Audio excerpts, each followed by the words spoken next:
Chapter number 42 जिला जज और उनका चश्मा। लखनऊ में अब तक जितने भी जज आए हैं उनमें सबसे ज़्यादा विवादास्पद अगर कोई रहे तो वो केसी अग्रवाल थे। वर्ष 91-92 में वो लखनऊ के जिला जज थे। उनके रहते हुए वकीलों और न्याय प्रशासन में इतनी भयंकर छिड़ी कि तकरीबन 6 महीने कचहरी में हड़ताल हुई। लखनऊ जजशिप का क्षेत्राधिकार उन्नाव भी भेज दिया गया। एक तरफ जिला जज थे, दूसरी तरफ वकीलों के सर्वमान्य नेता प्रकाश अवस्थी थे जो लगभग 7 बार बार एसोसिएशन के अध्यक्ष रहे। तीसरी तरफ लखनऊ के प्रशासनिक जज जस्टिस हैदर अब्बास रज़ा थे।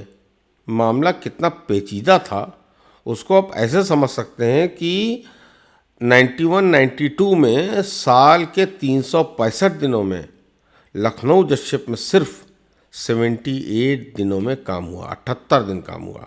बाकी दिन छुट्टियों और हड़ताल की भेंट चढ़ गए। वक्त का ये दौर हम जैसे नौजवान वकीलों को बहुत भारी साबित हो रहा था। बमुश्किल तमाम कोई जमानत या मुकदमा हाथ लगता था, मगर उस मुवक्किल को राहत दिलाना आसमान से तारे तोड़ लाने के बराबर था। ऐसे में एक दिन मुझे जमानत का एक केस मिला जो बहुत ज़्यादा मुश्किल तो नहीं था मगर जिला जज के रहमो करम पर टिका था। यहाँ एक बात आप हजरात की नज़र में लाना और ज़रूरी है कि जज साहब नज़र के मामले में बड़े कमज़ोर थे, यानी कि उनके पास नज़र के 3 चश्मे हुआ करते थे।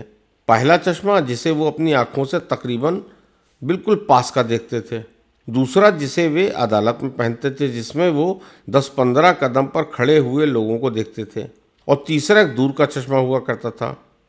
तो मौजूदा वाक़या उसी चश्मे से जुड़ा हुआ है। तो खैर, हम जज साहब को अपनी बात समझा नहीं सके और उन्होंने जमानत के मामले में तारीख दे दी। पिछले तकरीबन 15 दिन में ये पहला मुकदमा हाथ आया और उसमें भी मुझे कोई राहत नहीं मिली। तो निहायत बेबसी के आलम में मैं अदालत के बाहर आया। उस समय जज साहब 10-12 कदम वाला चश्मा लगाए हुए थे।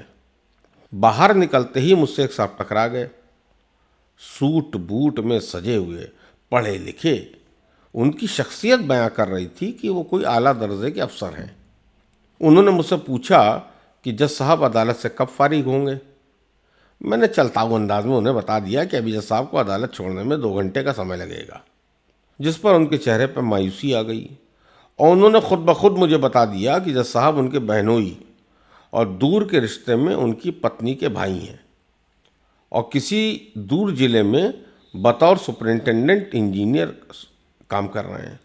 सरकारी काम से लखनऊ आना हुआ, इसी समय वे अपने जीजाजी से मिलने कचहरी आ गए हैं। हम उस समय गुस्से, बेबसी और झुंझलाहट के आलम में थे और शायद इसीलिए खुराफात सूझी। मैंने उन्हें समझा दिया कि वो अदालत में अंदर जाकर किसी कुर्सी पर बैठ जाएं। जज साहब उनको देखते ही अदालत से उठ जाएंगे और उनकी मुलाकात हो जाएगी। मैं अच्छी तरह जानता था कि जज साहब उस समय पास का चश्मा लगाए हुए थे और उन्हें दूर तक देखना गैर मामूली था। तो हजरात हुआ यूं कि वो जनाब अदालत में एक कुर्सी पर बैठे रहे और बार बार अपना चेहरा उठाकर जज साहब को दिखाते रहे, मगर जज साहब ने उनकी तरफ कोई ध्यान नहीं दिया और हम लोग बाहर खड़े होकर इस अदालती मजाकिया वाक़ये का मजा लेते रहे।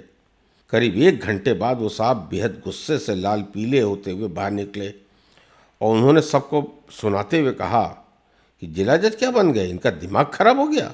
अभी मैं सीधे जिज्जी के पास जाऊंगा और इनकी शिकायत करूंगा। जज साहब के अर्दली और प्राइवेट स्टाफ ने हम लोगों को बता रखा था कि जज साहब की बेगम साहिबा बेहद तेज तर्रार थीं और जज साहब उनके सामने भीगी बिल्ली नज़र आते थे। हुआ भी कुछ यूं ही। जज साहब अदालत से फारिग होकर जब विश्राम कक्ष में पहुँचे तो घर से फ़ौरन फ़ोन आ गया और वे आनन फानन में अपने घर पहुँचे। उन्हें जो भी झाड़ मिली वो तो हमें पता नहीं, मगर उनके भरोसेमंद अर्दली ने पूरी बात बता दी और इस पूरे मामले में मेरी खुराफात को उसने तफसील से जज साहब को ब्यौरा बता दिया। जज साहब समझदार थे। दूसरे दिन सवेरे सवेरे 10:30 बजे उन्होंने मुझे तलब किया और खुराफात की वजह पूछी तो मैंने उन्हें पूरी ईमानदारी से बता दिया। जज साहब ने मुझे अपने मामले में जल्दी सुनवाई के लिए एक अर्जी देने को कहा, जो मैंने फ़ौरन हाथ से लेकर दे दी और दूसरे दिन ही मुवक्किल की जमानत हो गई। जज साहब की नज़र ने जो नज़र अता फरमाई उसके लिए मैंने परवरदिगार को तहे दिल से शुक्रिया अदा किया।